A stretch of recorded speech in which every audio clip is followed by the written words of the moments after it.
भिवानी के सेक्टर 13 स्थित senior citizen club में शनिवार को निःशुल्क चिकित्सा शिविर का आयोजन किया गया।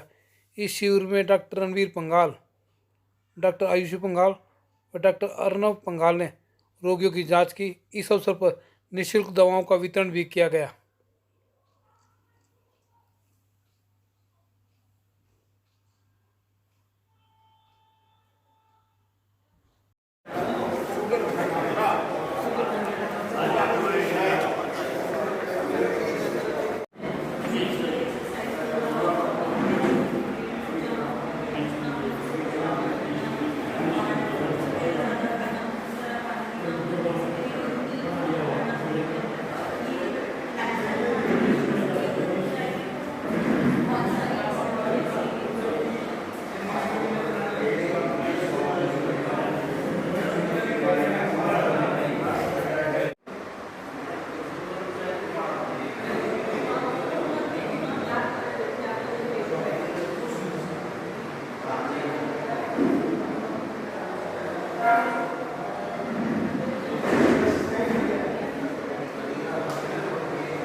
डॉक्टर साहब, पिछले कुछ दिन से पोल्यूशन बढ़ रहा है, उसका आम आदमी पे क्या असर पड़ रहा है?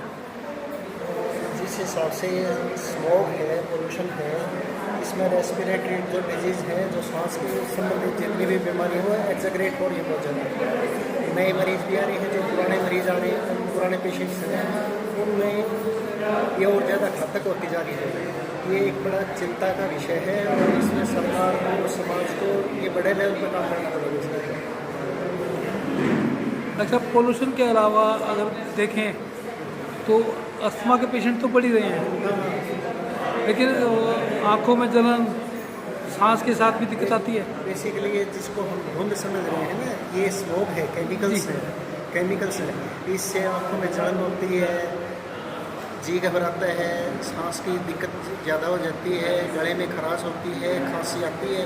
ये लक्षण सारे एक केमिकल जो स्मोक के अंदर है उसकी वजह से सारा हो रहा है, इसीलिए ये ज़्यादा खतरनाक है। देखो, जो पेस्टिसाइड फसलों पर छिड़का जाता है और जो फसलों में जाता है, उसका असर भी आम इंसान की बॉडी पर आएगा। तो देखो, ये चीज़ें पेस्टिसाइड है, स्प्रे हैं जो करते हैं, इनका धीरे धीरे इंसान के ऊपर इफेक्ट तो बहुत ज़्यादा आ रहा है। पहले कैंसर के पेशेंट्स इतने ज़्यादा नहीं होते थे, आजकल देखो एक फैमिली है जिसमें 2 बच्चे हैं, माँ बाप हैं, यानी 10 आदमी की फैमिली है, तो उनको लाइफ टाइम में एक आदमी को में से कैंसर होएगा। तो कैंसर इतना ज़्यादा कॉमन हो गया है, ये सिर्फ उस पेस्टिसाइड से, उसी से है। ये सबसे ज़्यादा यूज, जैसे हमारे पंजाब में सबसे ज़्यादा यूज़ होते थे, तो कैंसर के पेशेंट्स में सबसे ज़्यादा हैं। अब ये हमारे एरिया में इधर होने लगा, तो यहाँ भी कैंसर के पेशेंट की संख्या तो बहुत ज़्यादा बढ़ने लगी है। तो डॉक्टर साहब, अपने इलाके के लोगों को कैंसर से कैसे बचाया जाता है?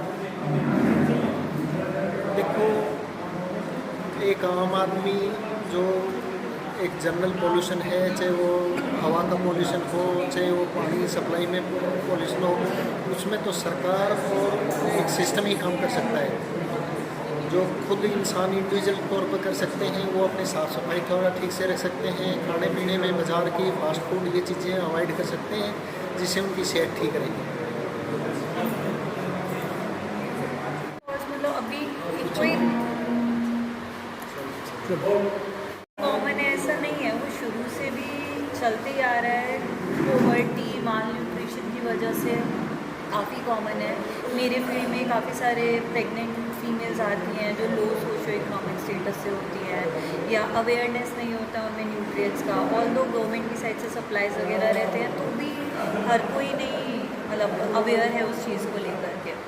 तो माल न्यूट्रिशन और इसी की वजह से अनीमिया काफ़ी कॉमन है, जिसकी वजह से अबॉर्शंस, माल बेबी को भी एनॉमलीज़ और ये सारे चांसेस बढ़ जाते हैं। तो वही मेन चीज़ यही करनी है कि अवेयरनेस बढ़ाना है, गवर्नमेंट सप्लाईज या जो भी है वो सारी चीज़ें पेशेंट्स तक पहुँचे, न्यूट्रिशन बेटर हो, जितने भी लो सोशल और इकोनॉमिक स्टेटस वाले लोग हैं, पॉवर्टी को थोड़ा सा इम्प्रूव किया जाए, ऐसे करके एनीमिया थोड़ा बहुत रिकवर कर सकते हैं। आमतौर पर कहा जाता है कि हरी सब्जियां खाने से, हाँ, हरी सब्जियाँ, पत्तों वाली बट सब्जियाँ। आज के टाइम में पेस्टिसाइड स्प्रे सब सब्जियों पर डाला जाता है, तो उसका साइड इफेक्ट नहीं आएगा?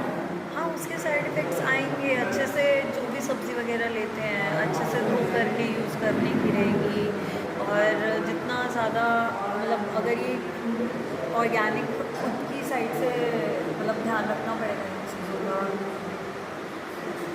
पालती मार के बैठना है और घुटनों का गलत तरीके से, जिस तरह से उनकी गद्दी ज़्यादा तरीके से घिस जाती है, उन सब चीज़ों के कारण, और उम्र के हिसाब से उम्र में जो गद्दी घिसने के चांसेस हो जाती है, और आगे झुक के काम करने की वजह से कमर में दर्द, और बुढ़ापे में थोड़ा इन सब चीज़ों का आगे झुकने का परहेज ना करने का, ये सब कारणों से कमर में और घुटनों में दर्द पड़ता जाता है। मतलब क्या खान पान का भी कोई असर होता है हड्डियों पे कमजोरी आने में? खान पान का असर होता है, कुछ बीमारियों में यूरिक एसिड बढ़ जाता है, कुछ हाई प्रोटीन डाइट की वजह से। इन सब कारणों से लोगों में गठिया, छोटे जोड़ों में दर्द होता है, और सुबह उठते ही जकड़न रहती है इन सब डॉक्टर बीमारियों साहब, आम चर्चा है कि पेस्टिसाइड अगर शरीर में जाएगा तो उससे भी हड्डियाँ कमज़ोर होती हैं और दर्द होना शुरू होता है। ऐसा हो सकता है। इस चीज़ का कुछ मतलब साइंटिफिक ऐसा अब कुछ अभी तक कुछ है तो नहीं कागज़ों में, बट ऐसा माना जा सकता है, और इस चीज़ को हम प्रिवेंट कर सकते हैं। खेतों में ना छिड़क के पेस्टिसाइड और ये सब, इसको अवॉइड कर।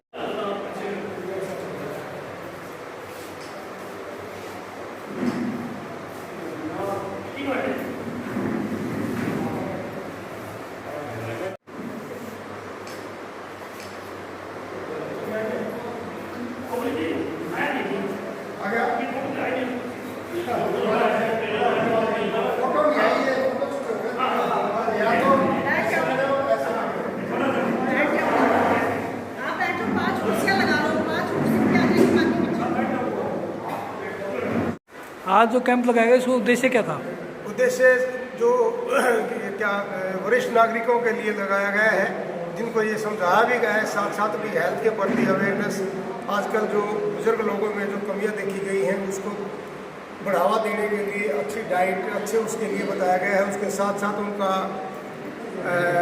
ब्लड शुगर और बीपी है, ईसीजी है, ये सारी चेक करी हैं, और उनके साथ साथ दवाइयाँ दी हैं जो कि बुजुर्ग लोगों के लिए बहुत ज़रूरी था, इसलिए उन्होंने ये मेडिकल कैंप लगाया। क्या समझते हैं इस तरह के कैंप लगाने से कितना सुधार होगा सेहत में? सबसे ज़्यादा ब्लड और शुगर के ज़्यादा मरीज हैं, और इसको सुधारने के लिए, इसको चेक करने के लिए लोगों ने डिमांड भी करी थी कि हमारे कैंप लगाया जाए। तो इसी हिसाब से हमने रिक्वेस्ट डॉक्टर साहब ने रिक्वेस्ट करी, और यहाँ सीनियर सिटीजन यहाँ पे कैंप लगाया गया है, जो कि बहुत ही अच्छा रहा, और ज़्यादा मरीज शुगर और बीपी के ज़्यादा पाए गए हैं।